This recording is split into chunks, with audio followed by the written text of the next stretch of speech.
Kalimat ini mau menjelaskan tentang pengalaman 21 tahun yang lalu. Ketika ada 5 pemuda dibuat hatinya gentar ketakutan di rumah Unyo Langgor di atas tanah para martir. Ketika ada desakan dari sebagian umat dan para pastor terhadap Monsinyur P.C. Mandagi untuk tidak boleh menabiskan ke-5 pemuda itu. Tapi Monsinyur Mandagi dengan tegas menjawabnya, saya bukan dipilih oleh umat. Saya dipilih dan diangkat oleh Paus. Maka apapun yang terjadi, esok saya akan menabiskan mereka, kendatipun kalau nyawa menjadi taruhannya. Kini 21 tahun telah berlalu, tapi kenangan akan peristiwa itu tetap bergema di hati para pemuda itu, yang sekarang tidak muda lagi, alias sekarang sudah lolos 50 tahun. Lolita lolos 50 tahun. Karena umur sudah di atas 50 tahun. Dan salah satu pemuda itu adalah saya yang berbicara atau mengisahkan kisah ini. Selamat malam untuk semua. Saya biasanya tidak berbicara panjang-panjang, tetapi malam hari ini izinkanlah saya untuk berbicara agak bahkan mungkin sangat panjang. Yang mulia Duta Besar berkuasa penuh untuk Indonesia dari Vatikan, Monsignor Piero Popo, yang terhormat Bapak Menteri Agama Republik Indonesia, yang mulia Bapak Kardinal Ketua KWI Monsignor Ignatius Suharyo dan para Bapak Uskup, yang terhormat para Bapak Gubernur bersama Ibu, yang terhormat Bapak Kapolda, Pangdam dan petinggi militer dan polisi yang hadir, yang terhormat para anggota DPRD Provinsi Maluku, yang terhormat para rektor, ketua sekolah tinggi, yang terhormat para bupati bersama Ibu, yang terhormat para anggota DPRD Kabupaten dan Kota seprovinsi Maluku yang sempat hadir, yang terhormat para anggota DPR RI, saya lupa, dan para sahabat kenalan serta semua hadirin, dan yang paling terkasih tentunya para sahabat saya, tokoh-tokoh agama seprovinsi Maluku yang saya kasihi. Pertama-tama saya mengawali sambutan ini dengan menginformasikan kepada semua bahwa nama pastor pembaptis saya Anton Gilen MSc almarhum. Nama bapak saya almarhum Christoforus Ngutra. Nama saya atau ibu saya Ibu Teresia Baranyanan. Saudara-saudara saya yang tua almarhum Valentinus Ngutra, kedua almarhumah Wiliana Ngutra. Sesudah saya ada Maria Fatimah, dan yang terakhir adalah Cornelis. Lalu saya Seno, titik. Mama, saya mau tanya, sebenarnya saya ini anak siapa kasih nama seperti itu? Yang lain semua nama santo-santa, saya nama lain daripada yang lain. Tapi sekitar 30 tahun yang lalu, pernah kakak sepupu saya, Suster Adriana PBHK, pernah bertanya kepada almarhum bapak saya. Karena bapak saya seorang kapten kapal dan tukang kayu di Rumah Sakit Santo Yusuf Katlarat, Elat, bekerja dengan suster-suster Belanda, dan beliau adalah orang atau pribadi yang tenang. Kata kakak sepupu saya kepada bapak saya, "Bapak kenapa berikan nama Seno kepada adik?"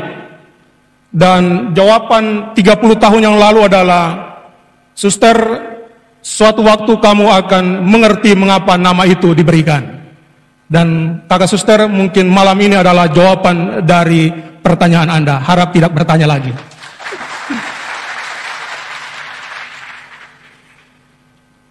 Para hadirin sekalian, ya memang untuk mempertahankan ajaran gereja Katolik, terutama di dunia maya maupun dunia nyata, saya termasuk Romo yang dicap memang gila, karena nama Seno itu dalam bahasa Manado artinya gila.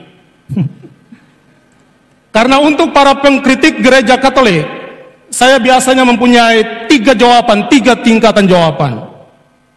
Jawaban pertama adalah jawaban halus dan logis, Jawaban kedua adalah teologis dan ilmiah, tapi jawaban ketiga adalah to the point dan terkesan keras dan bahkan kasar. Dan sepak terjang saya di dunia maya selama 13 tahun terakhir ini pasti diketahui oleh umat keuskupan dunia maya.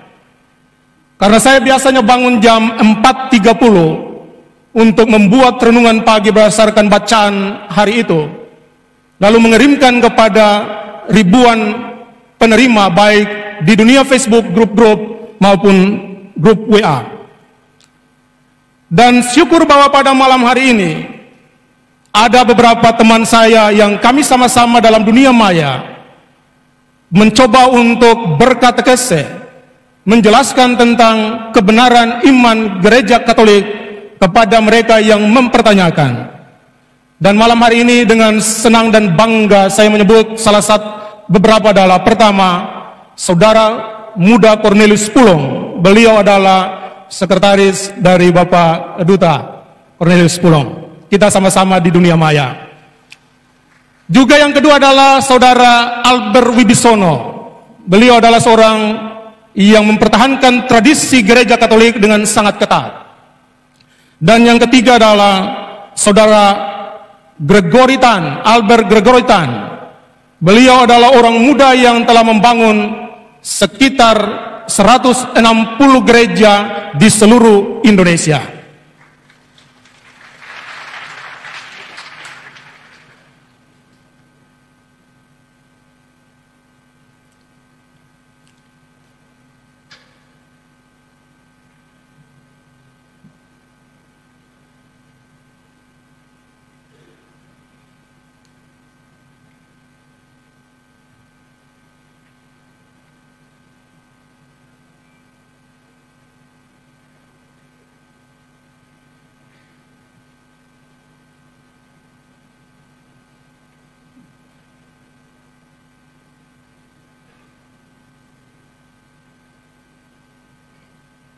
Selamat datang saya sampaikan kepada Bapak Menteri Agama.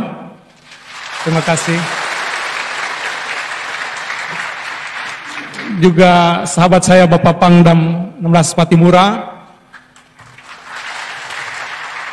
Dan para bapak yang lain yang saya tidak sempat sebut satu persatu. Saya lagi berada dalam sambutan. Saya mohon izin untuk meneruskannya. Bahkan saking tegasnya saya di dunia maya untuk ajaran Gereja Katolik, sehingga pada masa penantian pengumuman uskup baru untuk Keuskupan Amboina, ada pastor yang meragukan kapasitas saya sebagai seorang calon uskup karena nantinya dianggap tidak mampu atau kaku berkomunikasi atau berdialog dengan para pemimpin agama lain. Tapi malam hari ini saya mau mengatakan kepada para hadirin sekalian, suatu kali ketika kami menghadiri acara pelantikan Ketua Sinode yang baru, Bapak Pendeta Elifas, Ketua MUI, Ketua Buddha, UI, biasa kita, Bapak UI ada di sana. Ketika kami sampai di hotel, lalu Ketua MUI dia masuk, Bapak UI bilang, Ketua MUI, itu adalah pengganti Uskup Mandagi. Saya tidak tahu Roh Kudus ala Buddha yang bagaimana itu. Tapi serentak pada saat itu lalu Ketua MUI dengan mengangkat kedua tangan, mendoakan Bismillah dan lain sebagainya, sesuai dengan ajarannya. Dan sekali lagi saya terkagum-kagum karena tidak tahu juga Roh Kudus jenis yang bagaimana seperti itu. Dan pada malam hari ini saya mau mengatakan, Ketua Sinode yang saya hormati, Bapak Pendeta Elifas, beliau ada di sana. Kami dua ini nasib hampir sama. Karena dalam periode sebelumnya beliau adalah Sekretaris Umum Sinode GPM dan saya adalah Sekretaris Umum Keuskupan Amboina. Pada bulan April tahun lalu, beliau terpilih pertama menjadi Ketua Sinode. Saya WA beliau, karena kami dua biasa saling menyapa brother. Bro, selamat bersusah-susah mengatur para pendeta. Waktu pun bergulir, Dan ketika tanggal 8 Desember saya diumumkan oleh Paus untuk menjadi Uskup Keuskupan Amboina, lalu dengan nada yang sama beliau WA kembali kepada saya, "Bro, mari kita susah sama-sama karena kamu mengatur para pastor." Dan untuk malam hari ini, ketika beliau mau datang menghadiri misa ini, beliau tanya saya, "Bro, saya pakai pakaian biasa atau pakaian kebesaran?" Dan saya bilang, "Bro, pakai pakaian kebesaran supaya kita dua sebentar foto bersama, supaya dunia tahu bahwa kita adalah murid Kristus, walaupun kadang kita bakelai." Para hadirin sekalian, dari malam yang mencekam menuju siang atau hari yang membahagiakan, kalimat ini mau menjelaskan tentang pengalaman 21 tahun yang lalu. Ketika ada 5 pemuda dibuat hatinya gentar ketakutan di rumah Unyu Langgur, di atas tanah para martir. Ketika ada desakan dari sebagian umat dan para pastor terhadap Monsinyur P.C. Mandagi untuk tidak boleh menabiskan kelima pemuda itu. Tapi Monsinyur Mandagi dengan tegas menjawabnya, "Saya bukan dipilih oleh umat. Saya dipilih dan diangkat oleh Paus. Maka apapun yang terjadi, esok saya akan menabiskan mereka, kendatipun kalau nyawa menjadi taruhannya." Kini 21 tahun telah berlalu, tapi kenangan akan peristiwa itu tetap bergema di hati para pemuda itu, yang sekarang tidak muda lagi, alias sekarang sudah lolos 50 tahun. Lolita lolos 50 tahun. Karena umur sudah di atas 50 tahun. Dan salah satu pemuda itu adalah saya yang berbicara atau mengisahkan kisah ini. Dan seingat saya, selama 21 tahun sampai tanggal 8 Desember 2021, waktu Paus mengumumkan dengan resmi nama saya menjadi uskup baru untuk Diosis Amboina, tidak ada satu kata pun yang keluar dari mulut Monsinyur Mandagi kepada saya untuk mempersiapkan diri menjadi uskup penggantinya. Tidak ada. Demikian pun dari pihakku, saya tidak pernah bertanya satu kata pun kepada beliau tentang siapa yang dipersiapkan untuk menjadi penggantinya. Yang ada di antara kami berdua adalah beliau mempercayakan banyak tugas kepada aku selama menjadi imam, terutama dalam 5 tahun terakhir ini, sebagai sekretaris, hakim gereja, ketua yayasan kesehatan, rektor praimar, dan lain sebagainya. Dan saya tak pernah mengeluh karena merasa berat atau tak mampu mengemban tugas-tugas itu. Terima kasih Bapak Uskup Mandagi, karena saya telah mendapatkan jawaban dalam rapat kita yang terakhir, rapat kuria. Kata beliau, "Saya tidak mencetak uskup, tetapi saya menyiapkan calon pemimpin." Dan salah satu calon itu adalah saya sendiri. Terima kasih Bapak Uskup. Dari banyak hal yang telah Bapak Uskup Mandagi torehkan di hati seluruh umat Keuskupan Amboina, terutama para imam, ada beberapa hal yang telah kujadikan bagian dari pribadiku dan pasti akan kupertahankan dalam masa kegembalaan saya, yakni pertama, rendah hati untuk meminta maaf. Ada 3 momen di mana saya menduduki jabatan sebagai ketua yayasan kesehatan, ekonom keuskupan, sekretaris keuskupan. Tetapi ketika ada keluhan dari mereka yang bekerja dengan saya kepada beliau, maka Bapak Uskup Mandagi memanggil saya dan menganjurkan untuk meminta maaf kepada mereka. Kata beliau, "Tidak penting siapa salah dan siapa benar. Tapi jika Anda pergi meminta maaf kepada mereka, maka Anda telah mengalahkan mereka dengan cintamu." Demikian pun ada 3 hal yang sejak awal bersama Bapak Uskup telah kuambil dan kujadikan milikku, yakni setia merayakan Ekaristi. Dari sejak saya imam, ekonom, bahkan sampai sekarang, Bapak Uskup Mandagi punya tempat duduk itu selalu terisi 15 menit sebelum doa laudes. Dan itu sampai 21 tahun saya menjadi imam, tetap seperti itu. Juga makan dan rekreasi bersama. Tetap wajib untuk makan bersama dan rekreasi bersama. Dan semuanya itu hanya bisa dilaksanakan ketika ada disiplin diri dan disiplin waktu yang beliau tegakkan. Maka benarlah apa yang beliau katakan, beliau sendiri menjadi contoh dari apa yang dia anjurkan kepada kami para imamnya. Dan tentunya budaya green, clean, dan disiplin yang akan tetap saya jaga dan lestarikan selama masa kepemimpinan saya. Doakan saya, Bapak Uskup. Para hadirin sekalian, Duc in altum adalah moto tabisanku. Moto ini sebenarnya adalah kelanjutan dari moto tabisan imamatku. Dalam Lukas bab 5 ayat 5, tetapi karena engkau menyuruhnya. Ya, Petrus semalaman menjala dan tidak menangkap apa-apa. Tetapi karena Yesus menyuruhnya, Duc in altum, bertolaklah ke tempat yang lebih dalam dan tebarkanlah jalamu. Awalnya walaupun Petrus agak ragu-ragu, tapi karena Yesus yang menyuruhnya, maka ia menebarkan jala juga, dan apa yang terjadi? Ia menangkap banyak ikan. Dalam rasa yang sama, saya pun mengalami dalam perjalanan imamat saya sampai tabisan uskup sekarang ini. Dalam kelemahan dan kerapuhanku, saya tetap percaya bahwa sama seperti seorang tentara tidak mungkin pergi berperang tanpa senjata. Maka demikian pun Tuhan yang telah memanggil dan memilihku menjadi gembala keuskupan ini, dialah yang akan melengkapi dan menyempurnakanku. Duc in altum inilah yang telah membuat saya berkunjung ke paroki-paroki yang jauh, terpencil sebelum tabisan ini. Dan teman-teman dunia maya pasti mengikuti cerita-cerita pendek syarat makna dan iman dan kemanusiaan. Bahkan Pastor Tino Lahayanan dan para diakon telah merangkum kisah-kisah inspiratif itu dalam sebuah buku dengan judul Satu Cinta Seribu Senyum. Yang hasil penjualannya akan dipakai untuk membangun sebuah gereja Katolik di Kubisonta, pertengahan antara kota Wahai dan di Seram Barat dan Bula di Seram Timur. Para hadirin sekalian, 100% Katolik, 100% Indonesia adalah moto Monsignor Albertus Sogio Pranoto yang tetap relevan bagi kita umat Katolik Indonesia sepanjang masa. Maka cintaku kepada gereja Katolik tetap beriringan dengan rasa banggaku sebagai orang Indonesia. NKRI adalah harga mati. Semangat inilah yang telah mendorongku untuk dalam kunjungan 3 tahun terakhir ini. Saya selalu mengajarkan kepada para mahasiswa dan katekis untuk melakukan kegiatan anak remaja lintas agama dengan tema Satu Cinta Seribu Senyum. Bagiku, Bapak Menteri Agama yang saya hormati, moderasi beragama yang digagas oleh pemerintah lewat Menteri Agama, kalau hanya sebatas diskusi dari hotel ke hotel, dari kota ke kota, maka tidak ada artinya.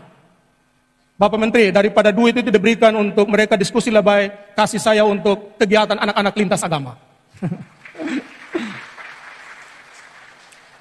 Para hadirin sekalian, tapi tentang anak-anak ini selalu ada cerita menarik. Dan saya akan segera menutupi sambutan saya ini dengan cerita itu. Terjadi di Kepulauan Tanimbar. Bapak Bupati KKT kalau dia mendengar itu selalu dia tertawa.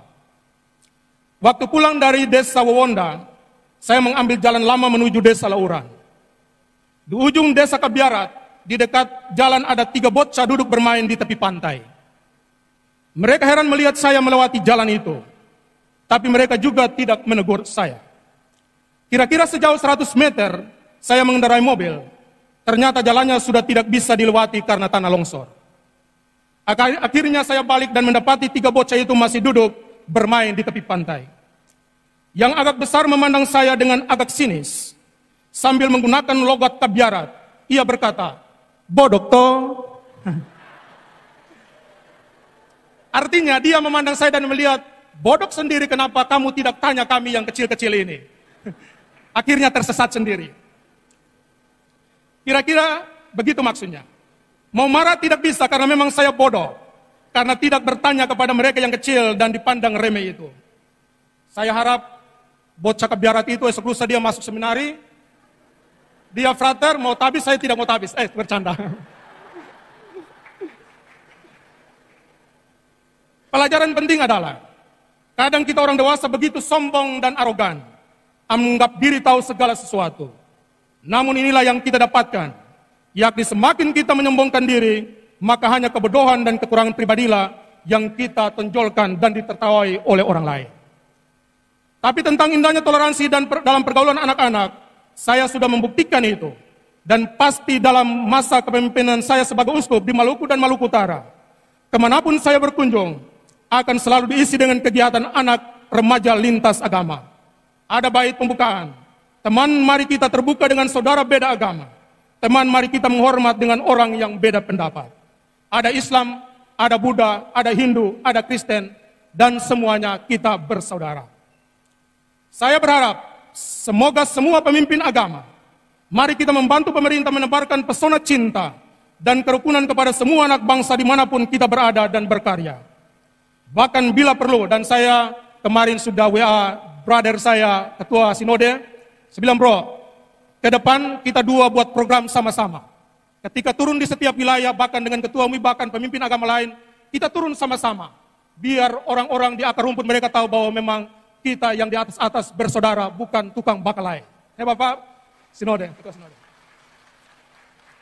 Akhirnya, untuk semua yang hadir malam ini dan yang membuat semua acara ini mulai dari liturgi sampai acara sebentar berjalan dengan lancar, pantaslah saya ucapkan terima kasih. Pertama kepada Bapak Duta, Bapak Kardinal dan para uskup, para pejabat pemerintah dalam semua jenjang TNI dan Polri, para anggota DPR RI, DPRD Provinsi, Kabupaten dan Kota, para sahabat dan kenalan, baik dari dalam maupun dari luar negeri, terutama teman-teman dari Malaysia, hasil Duk in Altum menurut bahasa Bapak Uskup Mendagi. Mereka datang juga sekarang. Juga spesial terima kasih untuk pertama Bapak Bupati Maluku Tenggara. Beliau ada di sebelah sana, seorang Bupati Muslim. Tetapi untuk perayaan ini beliau menyumbang semua peralatan busana uskup untuk saya. Terima kasih Bapak Bupati. Juga Bapak Bupati Kabupaten Kepulauan Tanimbar atas katedra dan kursi-kursi lain yang disumbangkan oleh Bapak Bupati KKT. Juga Bapak Fani Nayawan, sahabat karib saya, yang biasanya mendahului Roh Kudus. Mendahului Roh Kudus. Atas semua kasula, baik yang dipakai oleh Bapak Duta, Kardinal, para uskup maupun semua imam. Bapak Yohanes Datawinata, Bapak Victor Farneubon, paman saya, atas sumbangan perlengkapan tabisan uskup. Juga Bapak David, Bapak Butet Ohelejan, Ibu Evi dan suaminya, Bapak Frans, Ibu Ana dan suaminya, atas sumbangan cincin, kalung dan kasula. Bapak Dharma dan teman-temannya, atas kerelanya untuk menyelesaikan gedung rumah sakit Otokwe. Dan juga Bapak Yohanes, Bapak Gatot, Suki Sunyoto dan Proto, yang akan membantu pembangunan Kolose Kanisius di dataran Wayapo, Pulau Buru. Bunda Lisa Cokro atas sumbangan kaos, dan untuk semua pastor, frater, suster, dan semua saja yang tak sempat kusebut satu persatu namamu. Terima kasih untuk semuanya. Doaku semoga Tuhan membalas semua kebaikan yang diberikan kepadaku. Amin. Shalom.